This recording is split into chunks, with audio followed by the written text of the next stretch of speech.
जब हम सड़क पर या हाईवे पे जाते हैं तो शायद ध्यान दिया हो तो काली सड़क पर सफ़ेद लाइनिंग लगाई जाती है। और वो काली सड़क पर सफ़ेद लाइनिंग क्यों लगाई जाती है, इसका भी एक विशेष कारण है कि ट्रैफिक नियमानुसार प्रत्येक लाइन अलग अलग बनाई जाती है। हर ट्रैफिक अपनी अपनी लाइन पर चलता रहे और जिससे एक्सीडेंट आज का कोई खतरा न रहे, यातायात सुरक्षित बना रहे। वो एक नियम है, ट्रैफिक नियम या उसे एक रूल के आधार पर मानिए। वो जो लाइनिंग बनी रहती है तो उससे अपनी अपनी लाइन का ध्यान रहता है ड्राइवरों को। और रात्रि में तो ये बहुत ही बड़ी सुविधा देती है।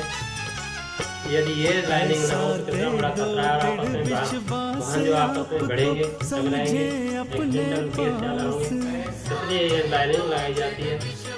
सेम यही तरीका जीवन का ट्रैफिक चलाने के लिए है। जीवन की जो हम गाड़ी चला रहे हैं उसके लिए भी इसी प्रकार की कुछ लाइनें हैं या कुछ मर्यादाएं होती हैं। यदि हम उन मर्यादाओं को तोड़ते हैं या उस लाइन के इधर उधर जाते हैं तो वहीं एक्सीडेंट और या जीवन का खतरा पैदा होता है। इन्हीं लाइनों के आधार पर जीवन सही चलता है। जिस प्रकार से रोड पर ट्रैफिक सही चल सकता है, उसी प्रकार से मर्यादा में रहने से, जो नियम बनाए गए उन नियमों में जीवन चलाने से जीवन जो है सुंदर चलता है। बाधाएं कम आती हैं, परेशानी कम होती है, एक्सीडेंटल केस कम बनते हैं, अर्थात जीवन में कहीं टकराव नहीं होता है, जीवन सुचारू रूप से चलता है। और ये नियम जो है, जैसे यदि कोई ड्राइवर पहले से पढ़ा हुआ है तो वो तो ठीक से पालन भी करेगा, और यदि वो ड्राइवर पढ़ा ही नहीं है और ट्रैफिक रूल्स के बारे में, तो वो क्या सही से बर्ताव करेगा उनका।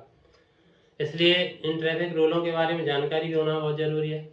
और जैसे ट्रैफिक रूलों की जानकारी होना जरूरी है, ऐसे मानव जीवन की जो गाड़ी है उसको चलाने के लिए ये भी जानकारी बहुत ज़रूरी है।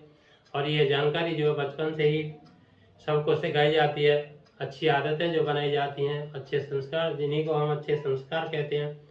यदि हमको ये जानकारी नहीं दी गई कि जीवन की गाड़ी किस तरह से किन मर्यादा में रह कर के चलानी चाहिए, तो जो है वो लोग अपने जीवन को बर्बाद कर लेते हैं। अर्थात जैसे रोड पर एक्सीडेंट हुआ तो जिंदगी खतरे में आ जाती है, उसी तरह से मर्यादाओं को तोड़ने से भी जीवन खतरे में आ जाता है। मर्यादा अनेक प्रकार की हैं। जैसे पुरुषों के लिए मर्यादा है कि किसी स्त्री को, बराबर वाली स्त्री को बहन के बराबर देखें, छोटी वाली को कन्या की तरह देखें, और बड़ी माँ औरत हैं उनको माँ के समान देखें, पराये धन को जो है मिट्टी के समान समझें। ये मर्यादा जो बनाई गई हैं, ऐसे स्त्री के लिए बराबर वाले को भाई के समान दृष्टि से देखें।